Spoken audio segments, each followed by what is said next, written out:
Eba yetiefo nyina ha yesanso emamo akwaba. Eha eye agyenkwa 101.9 kasafidie so. Ebraso yememu nsamne nkrofa manso dia yeboa no ye gibedi mu nkyeremu asom. Ewie yesomo efi so Matthias Johnson. Tobinko abronsa tintin nimum. Abefo kwantempo so no beti yenka ewo www.agyenkwafm.com. Sanso ena atenkaonline.com insemi etwagu hodmo modernghana.com ena listen to my radio.com honyina no ensam no betie bi ewo hom information centers ni asumdwe radio online na hi baba information center medmam akoka abofo ewo bo aman Calling FM Agnes Wedron Finfi Mountain Facebook no eye Agyenkwa FM Kumase 101.9 YouTube no eye Agyenkwa FM live ensema de be sumu edu adwenkyere be ba ne akenkan e de amam ye be koso sales adwenkyere na wode ba na mananya ketewis nya dudurewura kasatwie kasabro na we die free mom enkwankwa fan free ba bi emfa mra yensi enkenkan emfa mam odi tuma ba ko pe no ofofro so de ne de ato aso enu nti normal test line no eye 0204 905655 0204 905655 ensema de suma wigina enu ne edi mu akotene ena edidi suwe Mami Sofia Kufu abo amane de atodwa akere se Ghana fotosanfo kenoforiata wo ye nipa boni ni papa no wodi ne ho yaw na ai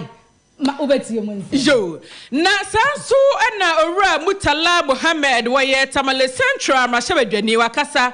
wo chese owura kenoforiata wo hu asa mashebadwani wonfo mo nya hwehwehwe tese wonfo mo nya latrebe pampo no de apepa wo no moto ya ehadwini ye pa se ommum na shebadwafie esanse ya to nsa afa ne se omra nanchire mu bi wo hon mo mfa mre wo mo nanso da no so ye no papa na anko wo ba nte hwezu afi na kache enti Mutala akasafa ho Titles Global abo amane de atodwa se Ghana mampani His Excellency Nana Danko Akufo-Addo wonhwe na sa pensioners ya wonu mani abre a wo mpe domestic debt exchange program etie no wonwura wo mu nsem nim no wonhwenhwe ne biom na mu nsem no adoso pa na sansam kwano emu ena owura Senyo Hozi wano eye convener edema individual bondholders forum wakasa na wo kyerese Ghana hanom no ade ba kwa Ghana enkonkan da bia ne egina ya namu etutu ya nansi ba bi egina no ene se ye ni etu ho ache ye ni etu ho ache honhom kra bibia da beba no eye ade a enipa bi chese esese obi hoka ye hadwini ye pa papa yi wode ne nsam ani mu nkyeremu ne nti a okasa wode ababontene ewo nsam foforo mu dom dodo no ba no dini wo man Ghana mrahwebadwafie mi rasa chairman sabonsu ade atodwa akira se ahoho agifri ase chesata wo mani ase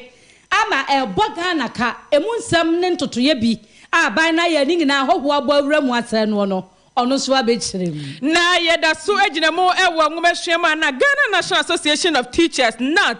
wonum akasa dia desre to Ghana Education Service anim se wonum new calendar ya abaya academic calendar no emwa wom emwa mpo enu nti wonum extra wonum so mo nsesa no esanse ansa na wonum eye nsachire no consultation bia ankoso adafo we your memu nsam ye bekwa ma no nsam eye Philippia mampani Ferdinand Marcos wode atodwa akere se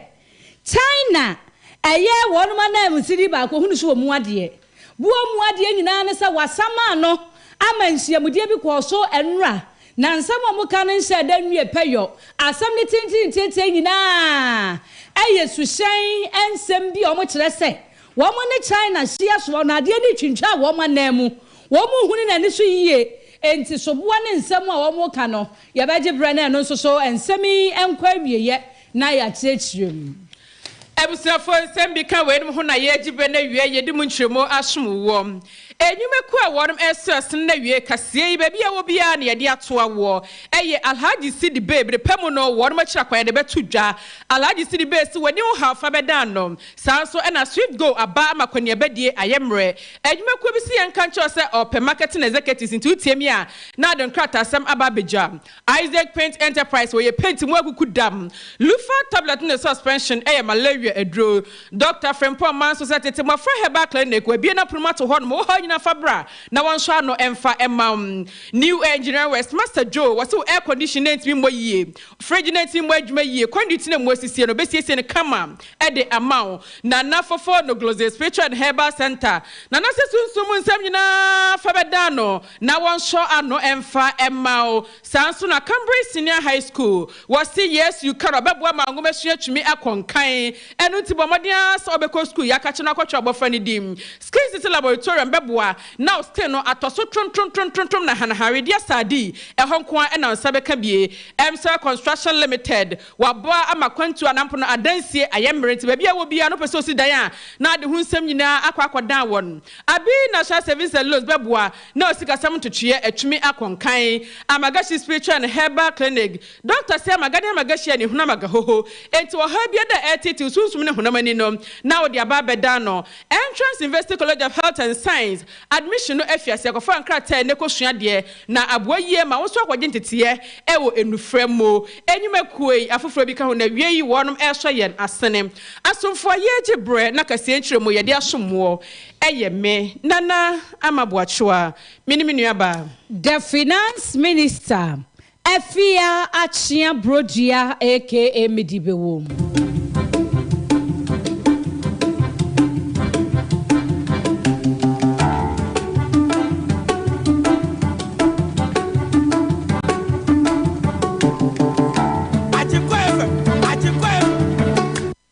AGYENKWA FM ani die kwa so nsam chiremu na yade to amusui Kani Chief Justice Mame Sofia Ekufo ana wafra sie wo bubom frituo ho ba no na ni nyina gina Ghana sikasam enei atete na pansam na yesi wantan Kani no gabi wo cheda akukọ kan no wo se jodie eno no so keka bi kire no ani die muli eno achi no wahuri dia ba miracle no fori ataso se Ghana nwenyehi ayekom ama mmerewafo ne nkokorafo asabre nko no madadwoju wo mo ho wa bro makwa homgie mu nyina nei wonum da enna wo mo keka adwini si ani ayensie eye kenofori ata entoto ya fontoto ya kankaya wo hye bo mfie mpinu ne edu nson so wo ba bebo Ghana eho ban wo yesika sem ho ama ye pese ni mu aye kufu no ese ye mu aye mti na wo bro wo gusu anu wo kyensem no na nsanchofo bisa Mame Sofia Ekufo se emprempre Ghana sika sam ne sepoti no hye da hu no ana se Ghana sam okwa aye mefo ho ene asian mo kwapamoa ene asian ene wo se hwe Mame Ghana sam nkyere mo o my Ghana fotosamfo na ho keka wodidi sa economic management team no to baabi honom a wo so wo ye adwuma no wonye hui ho ene se Mame Sofia wampa ene wo se amia na make say she eniema Ghana ne ye hwe animu so man ebetimi aba be kan yensa o how pote ban pa na wo ho ena die pa na ekoso a wo se ekoso a entimi ankoso a enne isaade a yehu no yegusu a yehu no ene wo se ansa ne be yisuafo bia no wo swai sa na ju awi anwumro ade a wo yifiri mu ya yade ne owuo se wo be ye adwuma son awo de ade ahya won sa no ho papa wo ba be so aye nanso so wadi ne ho ya pa se Ghana fotosamfo kenofori ata enipa bi susu senka wo se mampani na adoda nkwa Akufo ado ni free ho Ghana fo kan ya me ka se Ghana fo pe kasa enu ko wi ase no no ana manyoko MPP mu mra hye bedwafo bi aba abonte se wo mu mpe no efiso wo mo no homoden nanso na ni ye na kwa mampani na adoda nkwa Akufo ado den se wo tu bi se gina ya bi atesa no no de ase ya ka se wo nkire hu no nka nsam a ni nsam na yetia kanofori ata nya hui wa magana ya boada brijo wa magana ya yebibia wo ho wa magana ya difome yesika sam ne ntoto ye nyina sei ama wakiremu a sadia Ghana aye no ama woti wo man mu a emutena na ya den yankotie Mame Sofia Ekufo Mame na hiti papa wa hiti mane keka mi kire omo yentie mra I recall is that when Ken became Minister of Finance in 2017, I heard him on the TV. He was talking and he was saying that protecting the national coffers. Now, the promise and the achievement, the gap is too big and I need more explanation. I think that's it. But all I know is that you were going to protect the national coffers, and they are now empty. Whether they were empty at that time or not is neither here nor there, because you were not going to be protecting the empty thing. You were going to protect it and make sure that everything that comes into it henceforth is going to be well husbanded, and we will not, sort of reverse again. It's been very disappointing, and the fact is, whether it is Kenoforiata or if it was somebody else, it would still have been the same. AGYENKWA FM. Arafua eye Kane Chief Justice Mame Sofia Ekufo and was say ni pebi cross recent carbine no one thing na manyofo no so e wo aban ni mu sa soafo nanso so he eno nso so ayebo atibidin entu ono de ohun ne se eniema ne nhihye ne ntutuye pii wo honom a yentumi nye ne yie e na akofo hawidi abra yetumi akoka ngokrafo sika na wobi beba besom wo man obi be ye adwuma sa ne nsa bekọ na no o man senhihye de ya wo adwuma no ho wo ye adwuma na ye beti wo se wo adwuma wura mfa se nto so na ye mfa nkoto futuo bi mu mawo na da chi bia no kwa ahomgie mu a wakọ akwaje de atwa wonu mu na krewa agya akọkora abere wade yan na abedi odi adada wo ho eno kura no se nyame amfafie na de wo no wo ye pensioni no ne ho kwakasa wom wa usi na nemu anasa next of kin no kra okosa wo kwagia kwa court for death certificate for ho certificate for certain certificate for didie certificate ye be tun tonto sam wabamabu ye be woso sam wajan ho enkrofo sika sat na ye ho no ne teso a wonu madie no enye sika ketoa na no mu sika ni ho ana ese pensioners yi so se sa papafuo ne maamefuo yi mo anwene ye nkwakorafo ho na mo be ese ya ane enso ani mu bedi na no na maame sofa Yakufo se won fa sobo ni mo bia papa Kenoforiata anu ode sobo ne bebo no Mr Economy a woni mu dia wo ba ne bag brown na tade white wo beka so okwa akon no adi nkunim na ode abegina kasa no odada nti na odada niti wantimi antutu yesika sem ni yie ama wo man ni sika sem foto a ye didi mu no emu ahye ye nyamfaso bi ya mfamfiri so muni manka maami mu ankoka no odija betua motopa se wono abrewa aba som Ghana ne penso na court ti atese oye adwuma dija bi ho ama mpo ne penso ofrase so obeye ama anka weekend ngina sem die enkoso kama obeye adwuma wantoto na adwuma ase na se wo ba gisika sam daada ne ne kan se ya opeso otere wo se why you disappointed papa second of Kenoforiata yo my Ghana ama ya wie sam akone adu Ebusafo ye to akase ne so ne da so agina mu ewo owura Kenoforiata ne nsemu esanse wono de Ghana oni enwie ye nti Ghana fo so wo mo de nwie kra na ne nam so man nsemi nyina akwa tententen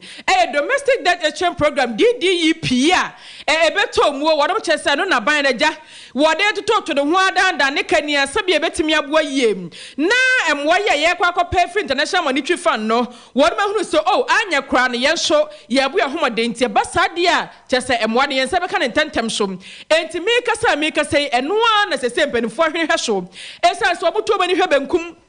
ehenifa emwo bia di baabia bio na eba ye eyade apotwe koso papa titiri wona won sika ho ba beka kire se wodom ntiase wo mutuwe wo ma ye adwuma akoma homigie mu ye wo mo na wo bia de wo dan na wo kakra wo de to ho no mo enti sabana de nsa koka ebeka ho bia ho kire kase pa na ebeba wodom so ye anhwe ya emfi abana de to so no bebre na entena se ma sa sika no nampo no emfi no ememe to wo no mo enti mika se de yade ampanifo ye ne se sadia wo beto nsa e de afra owura Kenoforiata osofo no hwo menga na sika sam so no ba mra se bagefie na senkyeremu bi wo ho no abebom e de akire Ghana fo nyina mra se bagefie wa kyerkyerem no mo so bisa ne nsem na no ye bi wo ho no a wo no so e de amabasa na e bi kwa na ntiase e be ye adwuma enti wono mo hyeda ne ye na eda no eso enrada February bosom de tosu edu enan enti enra mashebe de fie ne wona kwatena ase wona twetwe wonsam gu nkrata so twetwe ya na chesenke oba ensam no we to na we to no yato obia ye krado ya akwakọ bisa na sam afa enra mokotena ase owura kanofori ata wanyina ni mo hono na sansemi so ena tamale central mashebe dwani owura no monyamfo Ibrahim Mutala Muhammad akasa ya wo chese kanofori ata ade na oyesa adenti ena oyesa chese ye ka buo pa se de bemra hye fia wodi omu ya kete crown wotietia yenso wonfa ye nye dua na ade apose ana wonfa ye nye la trepepa ena ade abepa to adenti na sesa oyesa wo se we nye bredi kan enye ne mpre no so nie ena enye ne mpensa so nie ebre bia de be hia mra hye fia asem no hia sesa oba be yi ado no na chese wotua fa yenso wonfi ye kura chese wonfa ye nye foko wo se we nyina ya de hadwene ye pa enti Mutala ne buafu atete bi ede amane owuraken ofuriata. The disrespect, the disdain that Ken Ofori-Atta has shown this parliament is just becoming unacceptable. And it is becoming unacceptable because this is not the first time. This is not the second time. Neither is this the third time that he disregarded the directive of parliament. The reason why parliament invited him to have a discussion with him on the matter that he is dealing with is because of the nagging issues that come with it. Is because of the concern the people of this country have shown over the lack of sympathy and empathy shown to ordinary Ghanaians, particularly individual bondholders. And the reason why we are where we are is because of the outright thievery perpetrated by President Nanado and his gang of family members. And that gang is being led by the Minister for Finance, that he disregarded the directive of Parliament and went ahead to do what he is doing. And two, the postponement of such schedules. He did it deliberately because knowing very well that once he comes to Parliament, Parliament may give some directives. He has gone ahead to make the statement he has made. And I think that I expect Mr. Speaker to take action. What is the guarantee that he's telling us the truth? Because nothing that comes out from this man's mouth is truthful. If he has already announced that he has gotten 80% of what he was looking for, what is he coming to tell us? Maybe perhaps Parliament should force him to stop going ahead with whatever he has already acquired. Eni eti ye red Monyamfo Mutala Muhammad ena wakasano enti owura kanofori ata yes say woni aban ebo won ho samra ne say didi yipi ne krampo no de omo ni botaye wonu madru amana broso enti se madru na broso a kwan be na mo fa so yes bramra hye be fie anya kwa ne wonu ma na mo ne wo mu bu man na entrem bu ho no afama eno na bapa ne se onkoda chese wanka nchomo wo kan kran ka eno mo nkotena ho ntwen no what we see ho so madani nua ene se enei ehon nsam afiase a wonum guso ka no mo ka no so obetia be yi ano se won fi wonom eno so eye asem foforo nana me Ofori-Atta wo ho wonsuro dimbo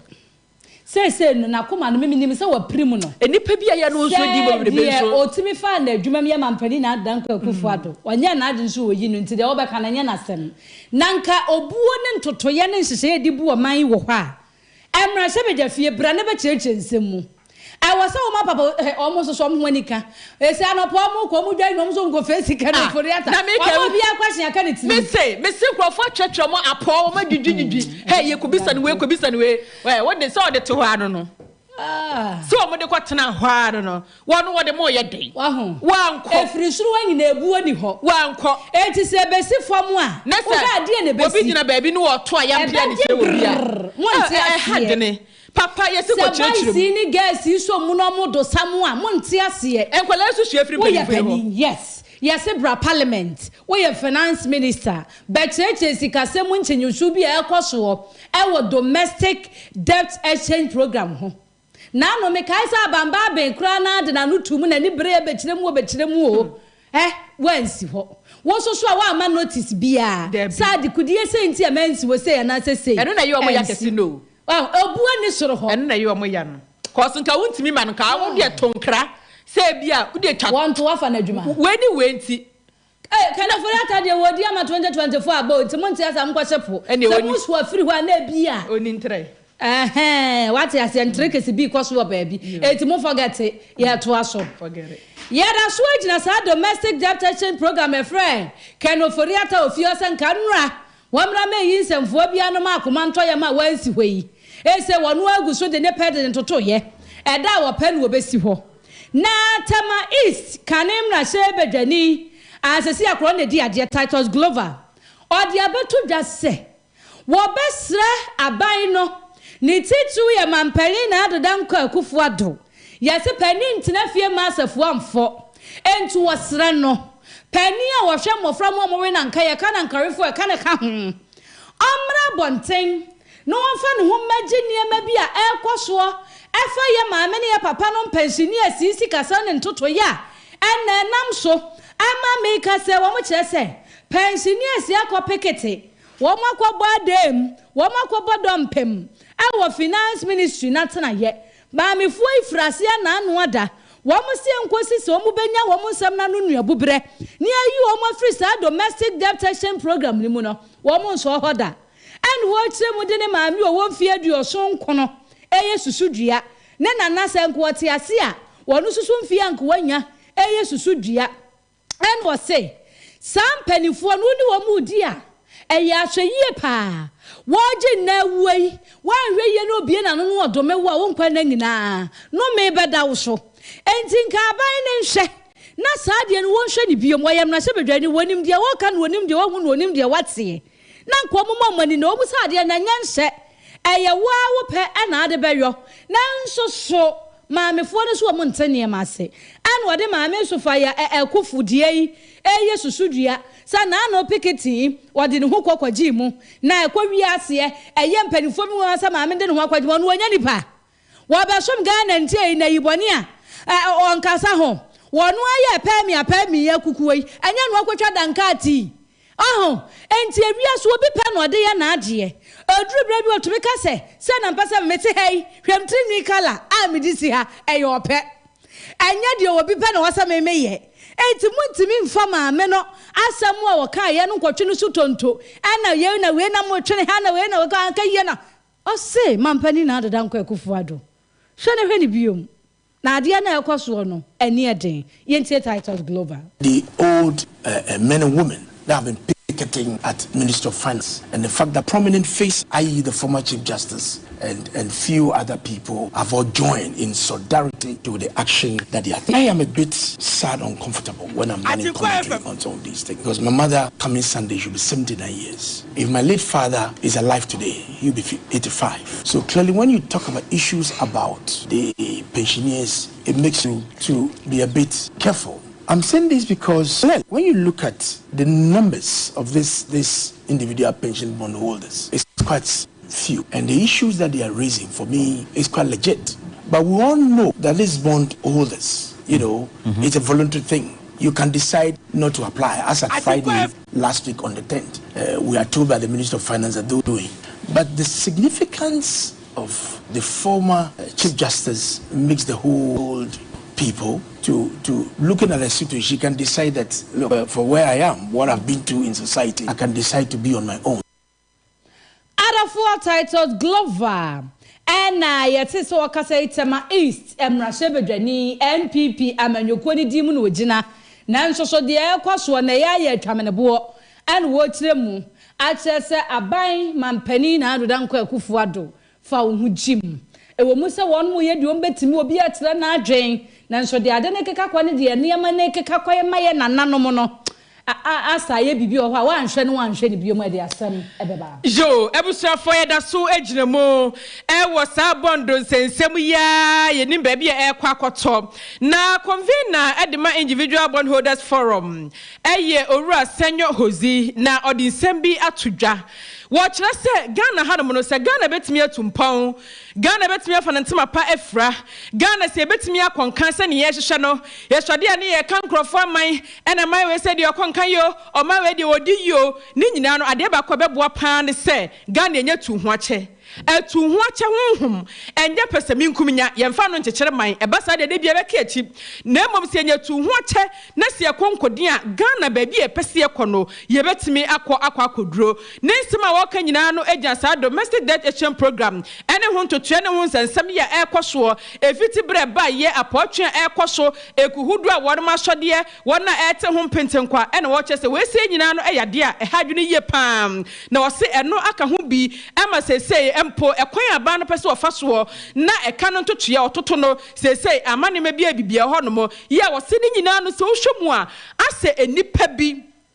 wonum pese minkum nyanti na ma nipa bi enso adwena yom kesene e wo saa de we se ho ade ba ko se hadwene pan ne se eye na Ghana ha no mu se ne ye dwena sabio ye nwene hyada mfa nkwachiri ye nwene da chinchiri ma no ho wo se saa ne awofo ye awofo ye na nanom no wo mo anwene ye ho se da chi ye mei ede ne ye bodi ato ho di empemprem bedie ye bedia no na chese adwene ho e ba ye peking kran ye agi adwa ye mfa bi nto ye nwene da chi ho enti na aka ho se Ghana awie ye nsei owura senyo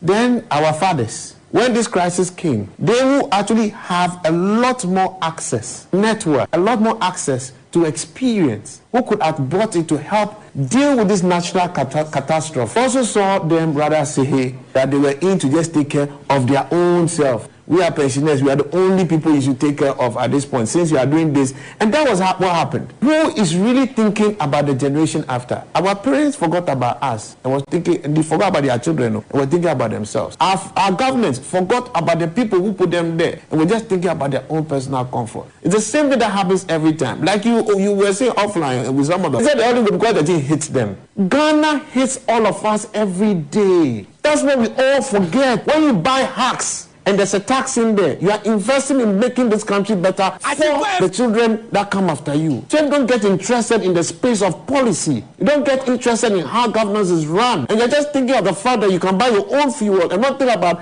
the hunger of the person next door. What country are you going to live in? What country would our children grow in? We easily forget these things. We easily do. My mom can call me and be worried. My family members can call me and be worried. And it's true. They have a case. But if we all keep acting this way, where will we go? I'm very clear that when this DDE is done, my business interests will suffer. I'm clear. But it's a risk that I have to sign off with my wife. All right? And we all have to sacrifice something. Any ye owura senyo hozi na wono so na dwenkyere e woni ekoso man Ghana mu no wode atudwa Ogusu etie wiado bienu KASIEBO wo AGYENKWA 101.9 kasafidie show ye bohwi akomira seche mensa bonsu atena ye ono na ye so amemrahye bedwani efie ho wono na hweso se soafo ono kura na dadom dodo na no na wabo amane wa bra ye ne bo nkomo na nkomo twetwe animu kofa Ghana card ba behwe mu en wo cheche mu fa abato a ye beda ye nim no abato komisa se sanya Ghana card antimi fa bibia enturo dini en wosian na ne hawo nyina ne se sa free SHS policy aba ye no eba ma Ghana fo na nso so manfrafo ne ahoho na agi ade no ne aban ne nwuma ahodo bi ata wo no mani ase akwaba ni se nsu a na de ka susuro na bra wo man no na wogusu a wo twensemu na wo trese wo senka free SHS ani bibi aban ne chicha ma so Ghana fo so nya chefa free mu no wo senka wo we obi a wo ye Ghana ni poten ukura Ghana ka de du ho adanse se wo ye Ghana ni anya sa ne kwase sa wo be hyemu dia de ebe hunu kura wensha de woka na ebro man no o se nya Ghana nko okwa ama ahodo so a wonya temamuni a ye woni emebu ho no mu a wonya bi nanso Ghana de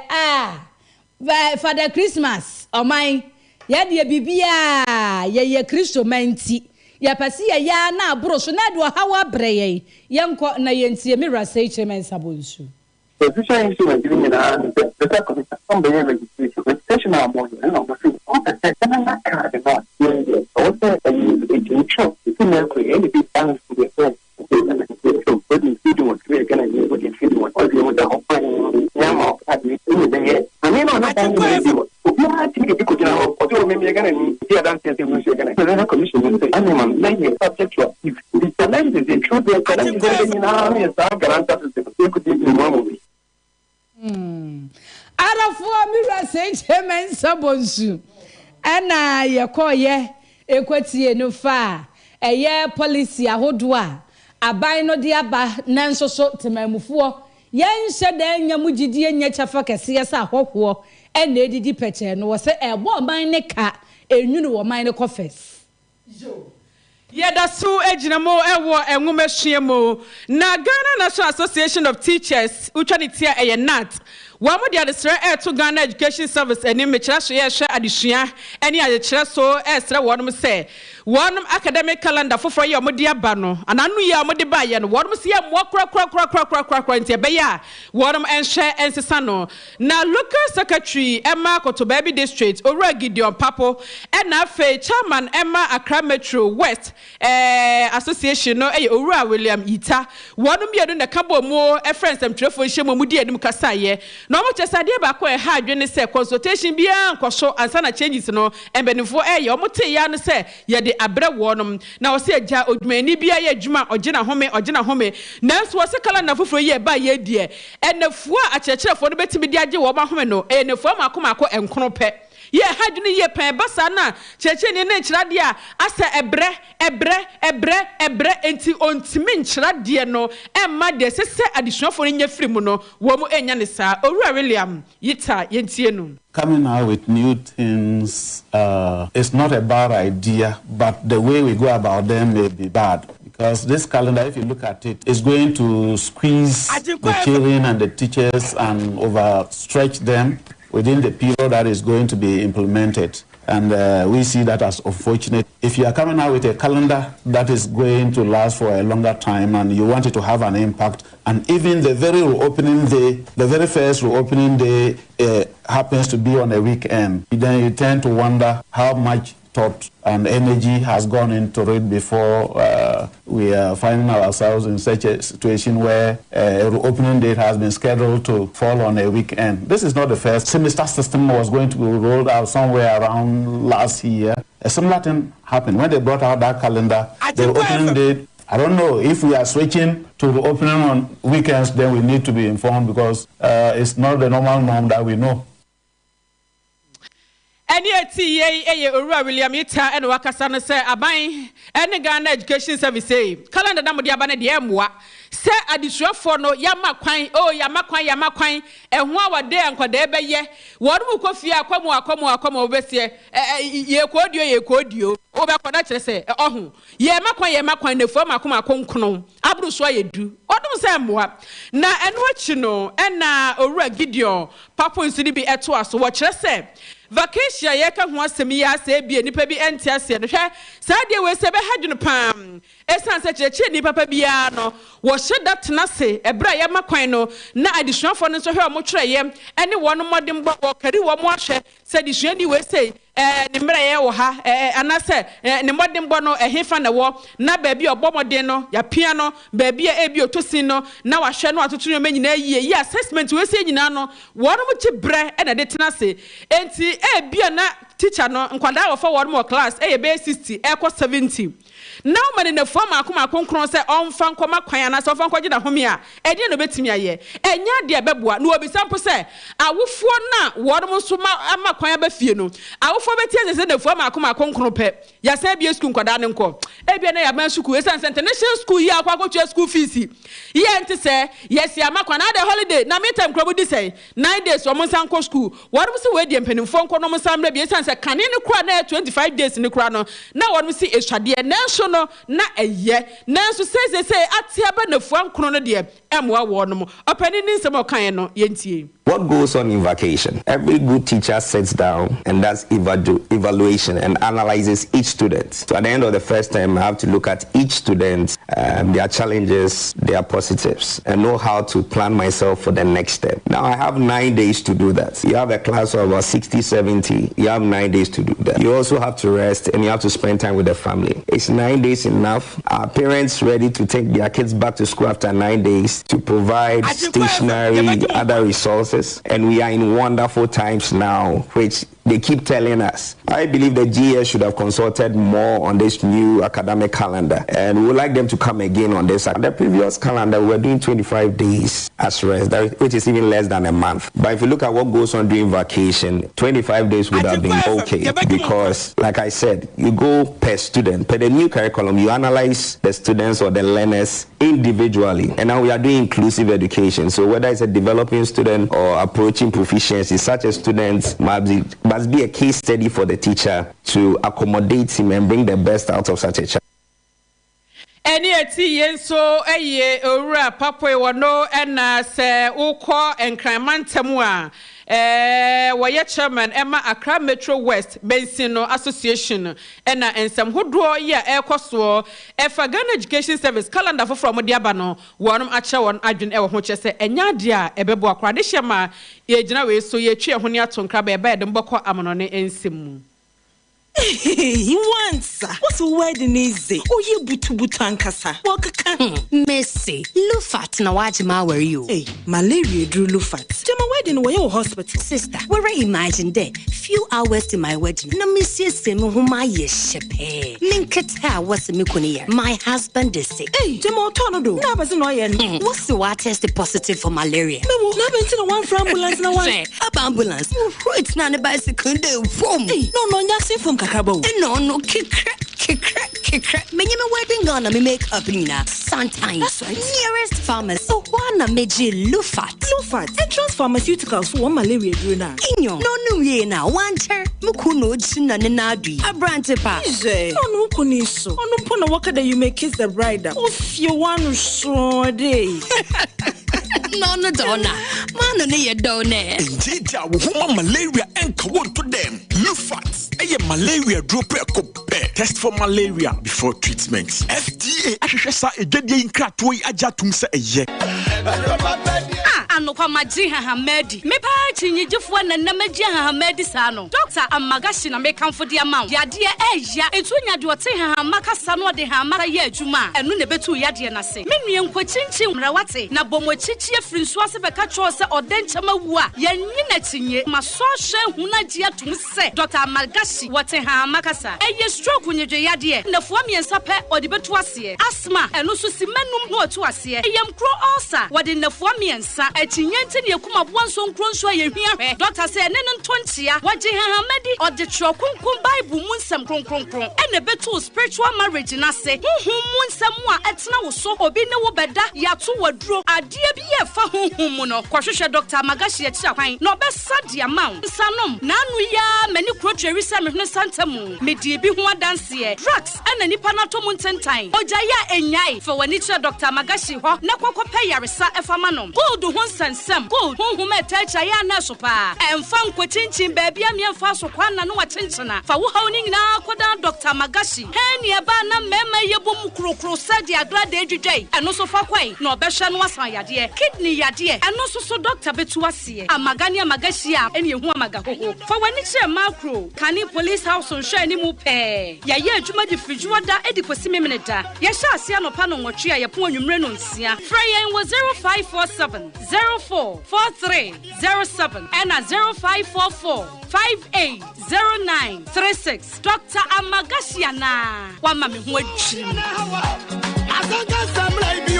Obiara ribisa neda me shiva on a pay me yan wasn't brodo me see all your alternate fatigue in a fever so on a pay me with pizza me see all your alternate malaria then mo general body pains but I'm free sick of alternate everything be alternate Take off in be the ultimate, no martinate. Malaria fever, no martinate. Nimu fatigue in a headache, no martinate. Weja wuna mi yao, no martinate. Pasta na lawyer, no martinate. Presented full count, no martinate. Kaya yo you borrow them, no martinate. Mano mede, also no martinate. Yo, no martinate. Malaria fever, no martinate. Nimu fatigue in a headache, no martinate. Weja wuna mi yao, no martinate. Pasta na lawyer, no martinate. Presented full count, no martinate. Kaya yo you borrow them, no martinate. Mano mede, also no martinate. Yo. Foligo capsules ni syrup your multivitamin fofra ejema mofani penina iron zinc copper folic acid vitamin B6 nutrient ashimuma Foligo brama oxygen aye twiko yemuno eje adwuma yie na honam no so nya hode a ehwehwe Foligo syrup de beda malt ne ewowom ne jema mofra Foligo blood building nutrients so won ne pama benefo oni ketufo ni obi a wayare na hoto no yankase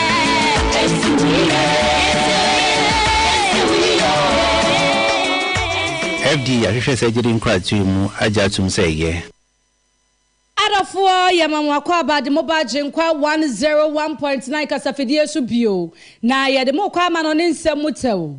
ye ko Philippine mani mu a wo mo mampani eye Ferdinand Marco Jr. ana wasaman China bana na musini a wo ho ne nyina ne se wokwa ma hodo no so a ehia ye bɔ na asase so nyina no ensuo so saa na tie na baby a Philippine ene China man no bohye ewo epono so na won mo bo China fo tiri so se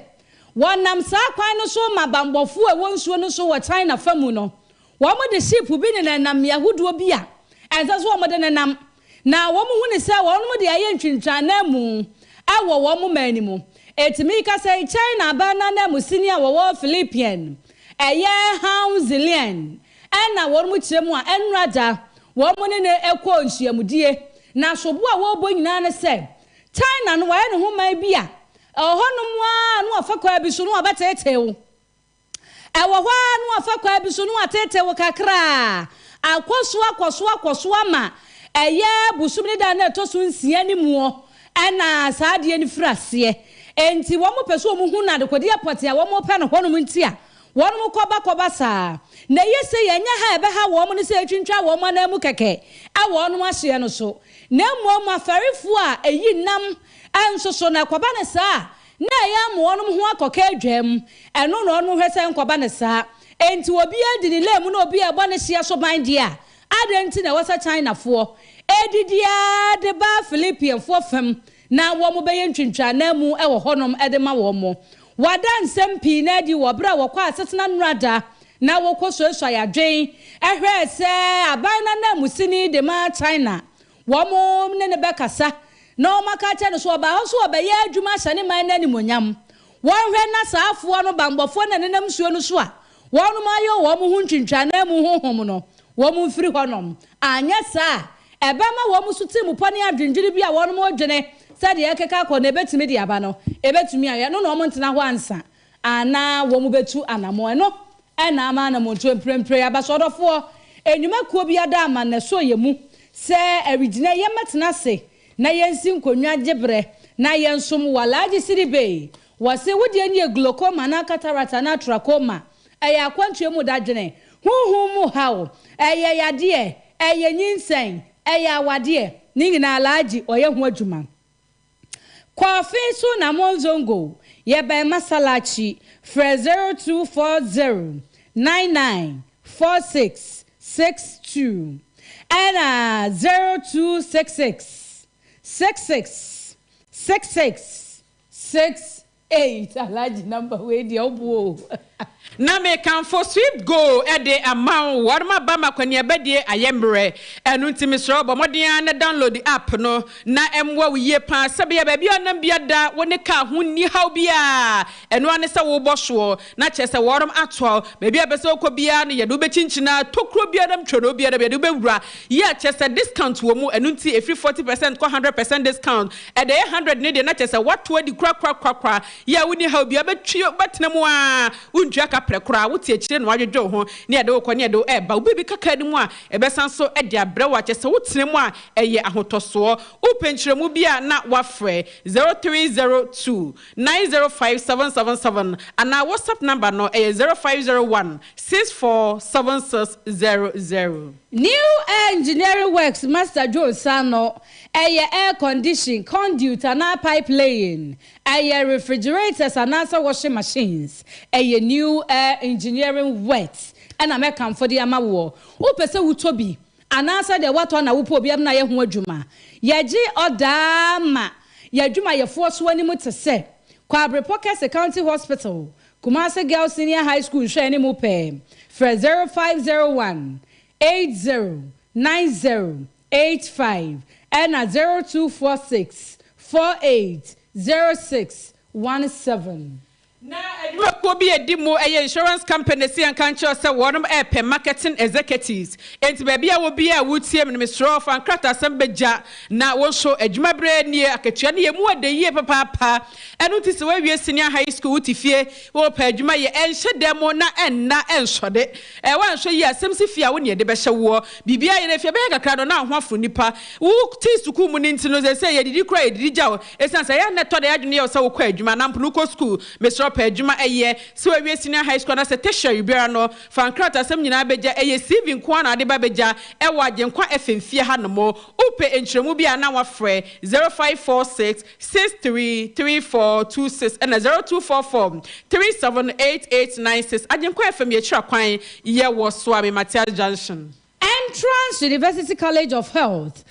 To Bingo Pharmaceuticals. AGYENKWA Ahoto Atinka TV. Atinka FM. Penny Kwantrefua Odano. Dwemtenani Elima school yi. Na school ameka nwase ma bibre mato yemu ha. Yempe eniaji atum. Se yenye doctor of pharmacy. Wo beye bi na wonya saa degree ni kuta. Many are the opposite de yawa brabombiano obeyo. Eba boawo ama empetoye ne mpeja wodwa. Enipa bi abobra wo hia no abrabom no. What me ayobi? Enu nti admission gu so a ekoso 2022-2023. Na meka wo se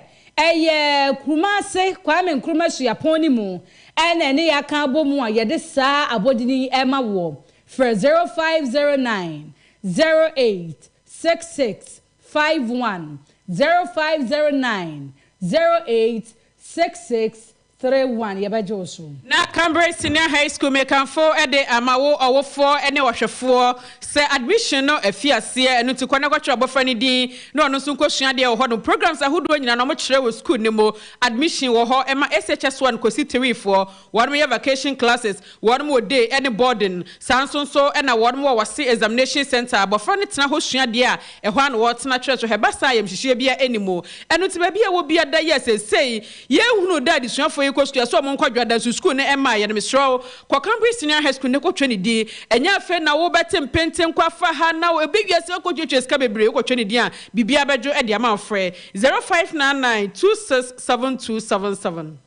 na ye ka wo se bo modia ne tutumirika se wonte Dr. Samuel Amagashi ntia anase ne nka osi amagani amagashi ya ne hu amagahoho enam se wo so hu amagahoho wo abrabom nti wo de ne stroke ulcer asthma and sanum watom ntinta henia wo yam de ko keke da bia nko a wo yam oboti utesi se ya bo mode na fu ani monyam kopie ho wo de ani firi wa wosuom ana wabra bo nyina ne na so da adwiri aguse de ensu ato abomframa adwiri dan aguo no yenkwa Dr. Samuel Amagashi nche wo macro kani police house nche ni mu memene da no pa no wotwe edi kwesi anwumre no nsia ye adwuma saa efiada ya wada ukuada ebenada ejuada aw enti wokwasa na ohawa na doctor hwe na wapa no nua bubre frɛ doctor 0544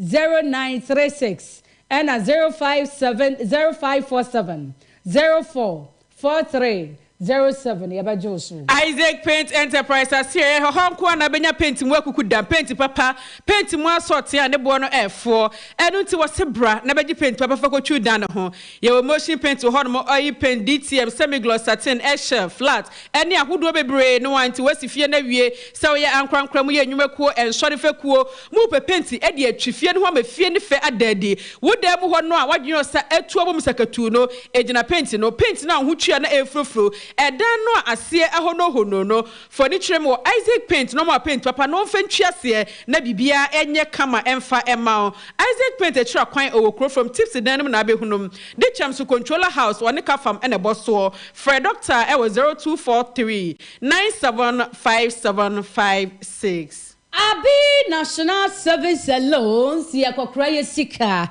medinki aka to se sika ho asem ka de ne pa enti antenase na mfa nso on san wo dem rifem enko sika kra bia mu keke uduru ha ba dem be account sa ho da cho nko no account no wabu na ni egu so be frɛ na no antenani ni senti ne se wanya baby papa mfa sika na nkoto kokuma sie dumajekom building share ni mu na frɛ 0270 010026 yeba Joshua ye ko tete Mofra Herbal Clinic eho na Dr. Frimpong Manso ewo na wo bo adwuma se bibi doctor say ohaw ben na shon eyesunsum how anasa honam anyhow wani how de hi bia wani no hwade na eprusuo wusu trase na ase wani etutu agu fam anampo no wani nti wutitimi dwowsa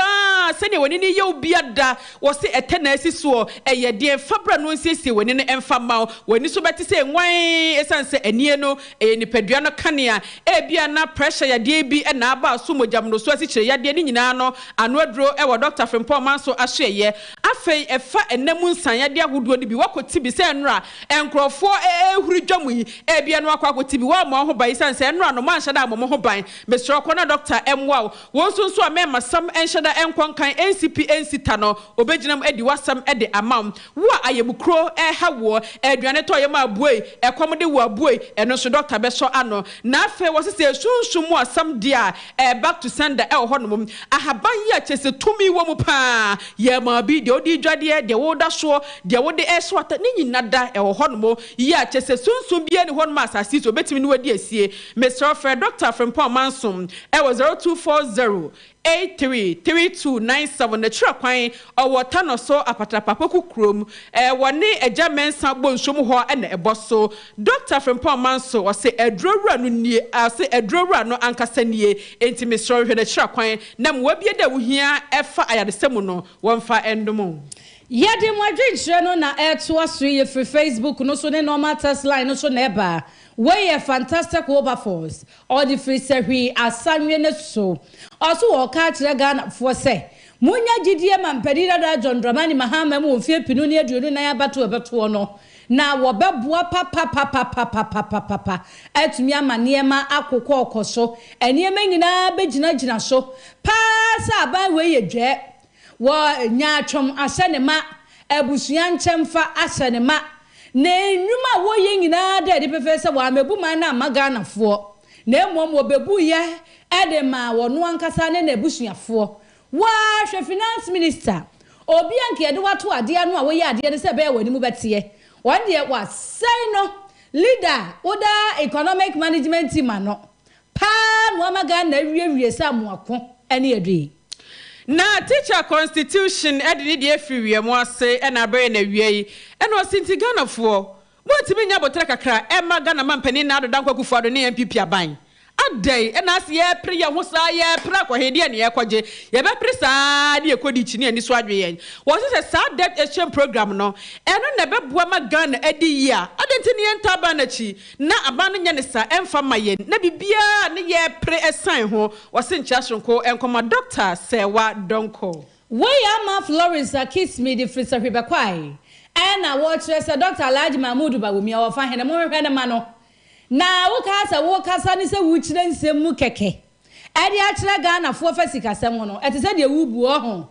anse Ghana sikasem expose sa incompetence ya ewo Dr. Alhaji Mahmoud Bawumia papa ya bebu man ama Ghana ye twaja wadwo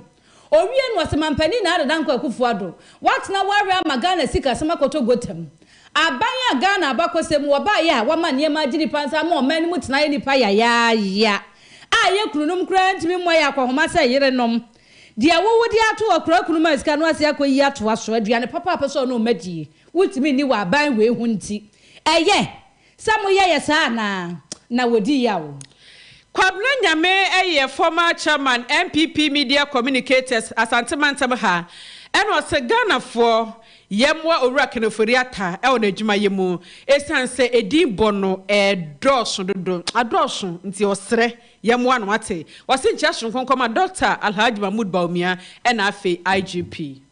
oyibo buati di frachman rebehi and was best news mabo adwuma wiei oyibo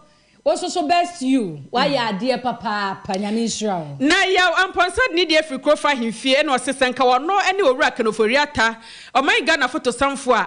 enkedi bo bebrebe enkodi dwuma na to hono mokọ ase di bo de dosu ze sei adechie bia akwada kra boni tiri so woso ono ankasa kra otenchia na niti pa no enti wosre panse Ghana fo kasa no adosu yento ye boase master planner the frequent tampon or de ban was say oh ndo ogusua wo gidie ewo NPP abai mu enche eniema beda ne ebefa mama ba mumu ya manyoko slogan and was enchia kese wo the ma chief engineer lie or die owo krowo mpesua so na Filippo edni die free etimatim anti magister and was ye free senior high school no asanso babio oh eradisha na dangwa kufa do wate o say free senior high school ekoy say brado so say ya na ehu ase ehye da hu sankwala ni beko omo beko si ya eni ehu free senior high school ni edo munya ko wura mu ana ayira enti Filippo say ye sama no awa tu wase brena so wase na dankwa kufa do ya de o wa ya de pa say gina we say we si ya de ma Ghana fo enti wogidi ye say Awurade be hira no ama na di ne nkwana me ya di na kwanwa me ansa na so Ghana kwanwa so wase nchia sonkonkoma ne maame Auntie Mary ye ojeni nso Wakakai teacher constitution yo. Teacher ko amakan. Teacher how call relegation why? Brave for Faustina Copra no. Was say was Swami police station pray or due to a Fidelity Bank Swami Diano. Was what here fantastic and the wonderful and the wonderful and the superbulous news. Our AGYENKWA, the Golden Kingdom nimo. Oh Copra. Was all boy Jumadodo. We are too much. Yes, we are chiapa. Na Farouk Haruna edidi free bo ho e na broyen awie. E na osi na nado. Kenoforiata Alhaj Mahmoud Baumia. Oh, MPP corrupt party. Now say Ghana has chopped all our senanado. We dig Ghana sikenyi na. There's one kaise Ghana for yem fanchenu obetria and sign with frekunyaso. Kwadwo Sempa Furniture Works di Frikumasi adum. Ano si news hwehwehwam na no wotwe no na aba no. Wa fili trebia papa. Oye adwuma no wotie. Osi wo di Frikumasi adum kwadwo ya chia wa wie. Na we de ISO dia na beka ensa awie. ISO ni die free mazi. Wase AGYENKWA 101.9 FM quality purpose euforiata yade a chese ba oman Ghana sikasam enne ntotu etitiri bond ne ho nsensem a won hwene kane ne ho nsenkan ye pa esanse Ghana fo sika de yemfa ni agro won pe kwan papa na won fa sikasam ntotu no emfa so esanse ekwan bia so yade asika no obia beje ne de obia ne de omu bia no won fa enche na wose yenya bibia ema ne nkan MPPM yokonso no yedaswa wogidie wo nmumu a yenye wo nmu de biara da wose nchia sonko enko ema grass nko a owo mazi Anya na fantastic Wilberforce odi free sehwi asanwene so osi senka yebam ye ne aku NPP amanyokuo na adwuma wono mo ye ho a enka mampani da jondomani ma amantumi nsama emese ade ni biom fa mayen o man ni enti yie eniema enye na Wilberforce menkenka na de na obaso ade say na eba ukwa relegation wawie hey Salasi patriotic voices and worker say or the frigo so wasi afia chia BRODUA boyfriend alankwajo chema Ghana mampani a wono na di hoyi and what say papa no wode de da so ya hwiri nyina besen aba na wasra bai no sa roto na be yanko mfamra na ese Ghana no ne sikasam yade what I see you and oxygen no sisi ne so drip nom ne naya no nyina ye de pese asoso ho wo pra wo upa na ye screw etwa no ho ahia adofo yemfa na asem Immoral Construction Services Limited na emselfo se omo no wo mu sidi aseye eye ni yiye renovation kama ema ne be yesa foforo ena de wonsi bi da sokra no wo mu kukuru si wono mu a na ayo nwanwa wo mu si dan ya me yakase wo ho dan bia wo mu si plumbing works and installation say wo si fie ni bi na wo di kwamu o ana so pese wo ye bi foforo ni nyina wo no ye electrical installations no eno so adada ne afoforo ni nyina wo no ye na eboa nso so ma wo mo wo sa papa wo no ye wo fie ni nwuma wodo mu no ewie mu die se kura do mo de painting abeham so no painting dan ha wo che wo shago mogo Edani si wa na ati lu la la la degem yenko disco na blinky say ya tiling na one mo ya total tiles bi wo ya tumi ya wonam so na se keka say ya ase ye kopɛ dentist am na betu afiri honom obati kukuro kra etu konkrofo nwuma nne wo mo ya sa renovation fa tiles so wo ho a na akwa bibi ho maintenance ahuduo ni nyina ye bi na architectural design see ye draw dynasty creator so jai bahwenkonya ye de fa ne de fa na motor de fa na pampa de fa ne peti fe ye wie ne de si wono mo a na age wonsem Facebook Rosemsa Construction Limited and I am to rebuild your dream into reality for 0244 84 34 80 and 0202 282888. Because the spiritual and herbal center na nato safro na se wo atunshum nsam eda onipa bi ohodo huna enka honamani wo hyede ni ha obia na so no ne ha wo esun wo sunshum no eda no de bia da na chese aboka hire ena so no ahotode ahoto woni bi entina na se yade ani atoma wo sunshum mo ya wako no honamani a enko no fabra na won saw yade na se kwanto ho nsam yo kɔ ni abo besie nko besie okɔ na nkrata ye dane no wo ye be ma no oba picha na boso oyo ba na be tete bebre afia adwuma wa bie enkonkan wa adwuma yi asia de krepo akata so ukotena dwen ho a asese bi waja na agu ho ye kyese nkrofo nyina atwam wo kra de ofra wo de tete so fa kye wo de kye kra ye be sa de wade amam e be sa yesunsun asem afia wo a wade mu nsensem e yesunsun ha no ho bia da wo fam no na fofo no global spiritual and herbal center na sebra na won so ano emam na se wade na ayida na wo hwehwe a wo nhunu no wo de o bo be hwehwe de amawo de ode wo ka wo ye ka de bo mpese obetua no wo ho eno so so obekwa kodan ka no e de amawo eti hwe na natural kwan pechi number 2 obo se kwantempo no so na one no enkasa frana na 0245 167 857 ofre no a wo se wo de one ne ntonchia na onyema wo wi a obeda na se ready ye mo ne mokwa onipa nse se wo tena se ma ready say da biara da so ma ready say ye kwa wo nkɔ bi ba bia be fa bia wo mfa hobi na ebre adwumakuo bi atena se ho se Ghana ma ye ready asai dodo obi na nso oben chan se de wo kokoko ye me ka na ni ase